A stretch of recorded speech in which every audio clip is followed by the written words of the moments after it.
Salut à toutes et à tous, j'espère que vous allez bien. Aujourd'hui nous nous retrouvons pour une vidéo assez particulière parce que je vais vous parler de ma pile à lire pour cet été 2016. Car oui, nous sommes en vacances. Enfin, pour cette page j'avais envie de varier les genres et les registres afin de faire de nouvelles découvertes.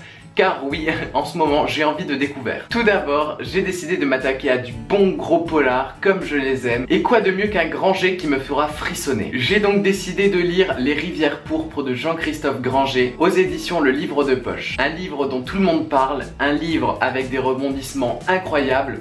En gros, un livre fait pour moi. Dans ce livre, on suit deux énigmes qui vont nous mener à une enquête incroyable. Je ne veux pas en savoir plus, il ne me reste plus qu'à le découvrir moi-même cet été. Pour ce deuxième livre, j'avais envie de découvrir un nouveau genre et de changer complètement de registre. Et c'est pourquoi j'ai choisi de lire Orgueil et Préjugés, écrit par Jane Austen aux éditions Le Livre de Poche, qui est soit dit en passant le livre préféré de tous les booktubeurs et blogueurs. J'avais très envie de me lancer dans du classique et pourquoi pas, pour me lancer, commencer sur une valeur sûre. Et c'est pourquoi j'ai décidé de me lancer sur ce livre cet été. Après cet univers léger, romantique, délicat, il était tout à fait logique pour moi de couper totalement avec du Stephen King. Et j'ai choisi Jessie. Jessie, c'est un récit addictif terrifiant. Jessie est un huis clos où on se retrouve entre fantastique et réalité, entre rêve et cauchemar. Et j'ai tout simplement hâte de pouvoir me plonger dans cet univers. Jessie se retrouve menottée à un lit avec son mari mort à ses pieds, dans une maison perdue au milieu de la forêt. Comment tout cela est arrivé? Jessie arrivera-t-elle à se sortir de là? Une terrifiante situation, d'autant plus que Jessie va commencer à entendre des bruits qui approchent. Je retourne maintenant vers du classique, mais un petit peu plus sombre cette fois, avec La Peste d'Albert Camus. Ce livre va parler de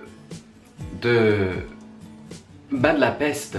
Waouh, grosse révélation, merci. Dans ce livre, il est question d'une ville qui compte de plus en plus de morts mystérieuses et nous apprenons pour cause qu'il s'agit de la peste. J'ai pu déjà feuilleter quelques pages de ce livre et j'ai trouvé la plume de l'auteur tout simplement magnifique et je suis très impatient de pouvoir ouvrir ce livre et de pouvoir en découvrir un petit peu plus sur cette histoire. Je retourne ensuite aux bases. Salem de Stephen King, qui est un gros pavé certes, mais qui, je n'en doute pas, ne me fera pas dormir sans la lumière allumée pendant plusieurs semaines. Ce livre va parler de vampires, un chien éviscéré, un enfant disparaît et l'horreur s'infiltre, se répand aussi inéluctable que la nuit qui descend sur Salem. Ah, comment dire que j'ai vraiment hâte de découvrir ce livre. Les 10 petits nègres de Agatha Christie sera ma prochaine lecture pour rester dans un récit toujours un petit peu sombre, mais cette fois en ayant une petite touche d'humour noir. 10 personnes se faisant un à un tuer à la manière d'une chanson qui s'intitule Les 10 petits nègres. Mais qui est le tueur? Je sens que Agatha Christie va m'emporter dans l'univers des 10 petits nègres.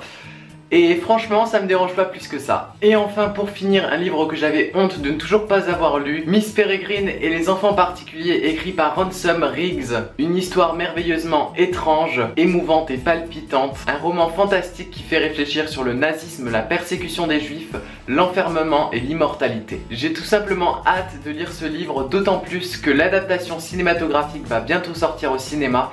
Et il était de mon devoir de lire ce livre avant. Voilà, c'est la fin de cette vidéo, j'espère qu'elle vous aura plu. N'hésitez pas à me dire en commentaire ce que vous avez prévu de lire pour cet été.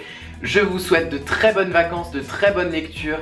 N'hésitez pas à partager cette vidéo, à laisser un petit commentaire et à me suivre sur les réseaux sociaux tels Twitter, Facebook, Livre Addict, Instagram, Snapchat. Tous les liens seront dans la description. Je vous fais plein de bisous et je vous souhaite de très bonnes lectures.